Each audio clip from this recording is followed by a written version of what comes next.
Chapter 43. Jesus and Ashbina visit Babylon and remark its desolation. The two masters remain in company 7 days. Then Jesus resumes his homeward journey. Arrives in Nazareth. His mother gives a feast in his honor. His brothers are displeased. Jesus tells his mother and aunt the story of his journeys. The ruined Babylon was near, and Jesus and the sage went through her gates and walked among her fallen palaces. They trod the streets where Israel once was held in base captivity. They saw where Judah's sons and daughters hung their harps upon the willows and refused to sing. They saw where Daniel and the Hebrew children stood as living witnesses of faith. And Jesus lifted up his hands and said, "Behold the grandeur of the works of man. The king of Babylon destroyed the temple of the Lord in old Jerusalem.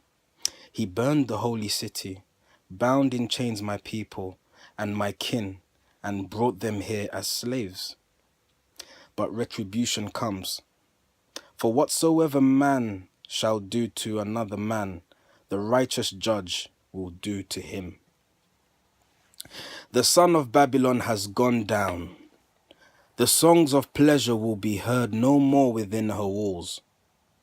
And every kind of creeping thing and unclean bird will, in these ruins, find their homes." And in the temple Belus, Jesus and Ashbina stood in silent thought.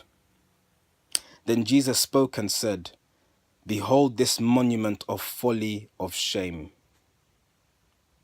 Man tried to shake the very throne of God, and he essayed to build a tower to reach to heaven, when, lo, his very speech was snatched away, because in lofty words he boasted of his power. And on these heights the heathen Baal stood, the god wrought out by hands of man. Upon yon altar birds and beasts and men, yea, children have been burned in awful sacrifice to Baal. But now the gory priests are dead. The very rocks have shuddered and fallen down. The place is desolate." Now, in the plains of Shinar, Jesus tarried yet for 7 days, and, with Ashbina, meditated long upon the needs of men, and how the sages could best serve the coming age.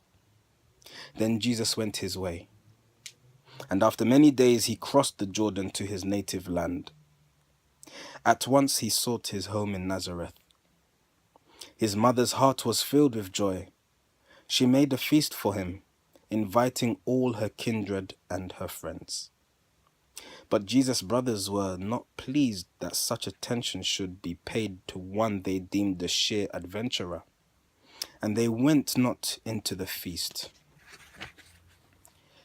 They laughed their brother's claims to scorn.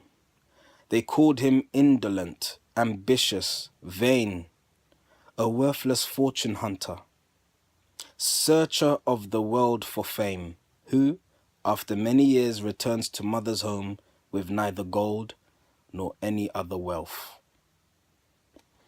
And Jesus called aside his mother and her sister, Miriam, and told them of his journey to the east. He told them of the lessons he had learned and of the works that he had done. To others he told not the story of his life.